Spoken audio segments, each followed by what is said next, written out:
Hey everybody, good Tuesday morning, top of the morning to you. Hope you're doing all right this morning. I hopped up out of that bed hungry this morning, got me a little Atkins protein coconut bar. Having my cup of coffee here. Top of the day to you. It is 6:12 as I read this here in my house here in East Point, looking out my big dining room window. It's still dark outside. Let's do the morning post this morning. It was hard to sleep last night on an empty stomach. I fasted yesterday.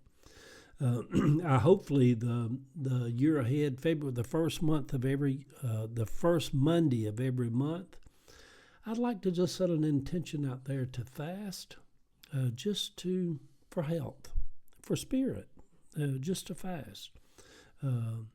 It's an old ancient tradition in a lot of religions and beliefs that fasting is good for our spirit, good for our health.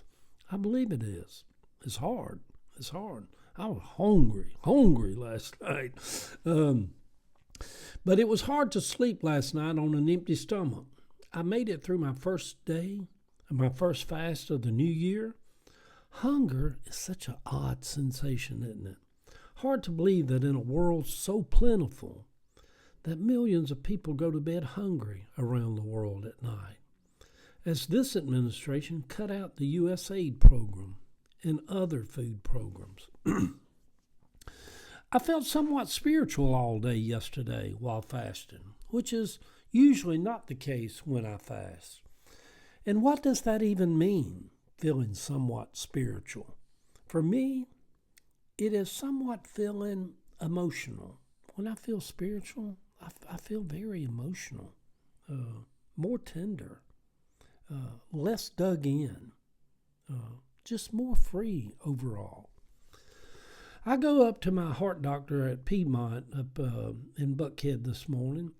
I take 4 drugs for my heart: Repatha, an every 2-week injection that I give myself that's supposed to slow down the clogging of the arteries that I have some of going on now. I'm reaching the age of 70 where the doctors try to do everything they can to stop or keep you from going into surgery, because we're in that twilight age where it gets a little tricky at this age.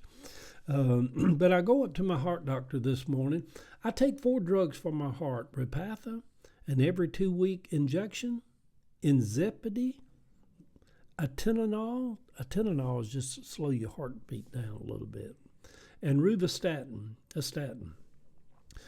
My heart now has 70 years of wear and tear on it. I guess by now, probably 1 billion beats that's already been beaten. It has now been 20 years since I had a 6-hour operation to save my life back when I was 50.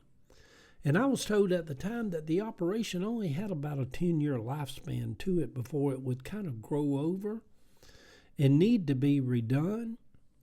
And the second time around would be a lot trickier because of the callus that had grown up over it.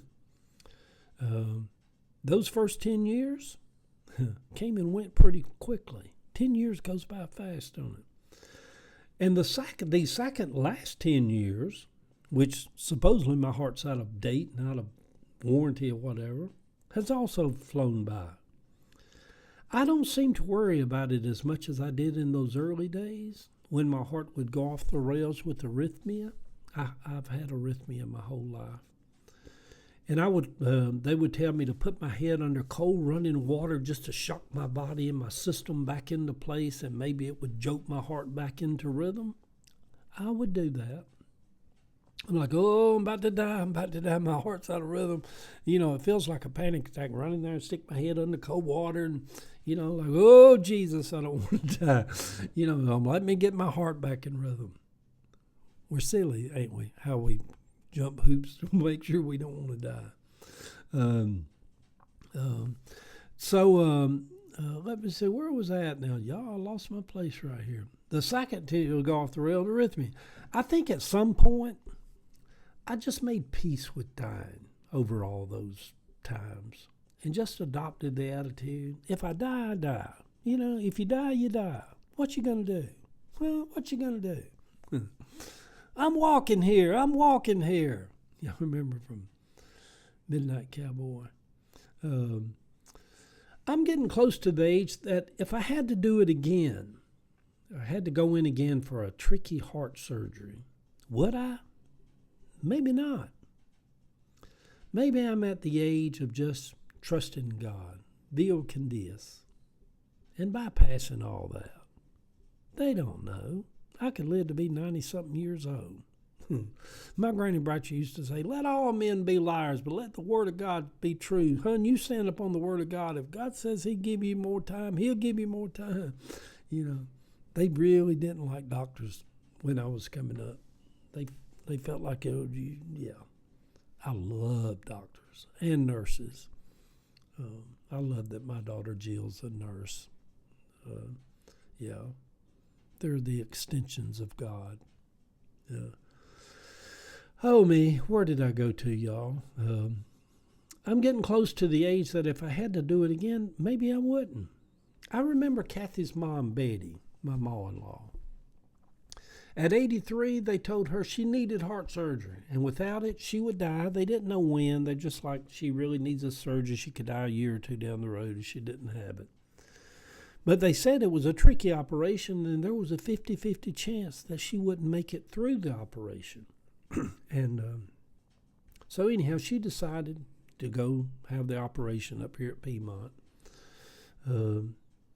After the surgery, while in recovery, she had a stroke and spent weeks in ICU. And then from there, they eventually moved her to Christian City, and she never regained herself. And for over 3 years, she was bedridden in Christian City before she died. Every time I would go visit her to pray for her, she wouldn't even know I was there. And I would think, she shouldn't have never had that surgery. She'd been better off without it and just took her chances on milking a couple of years more out of life. Who knows? She might have lived to be 90.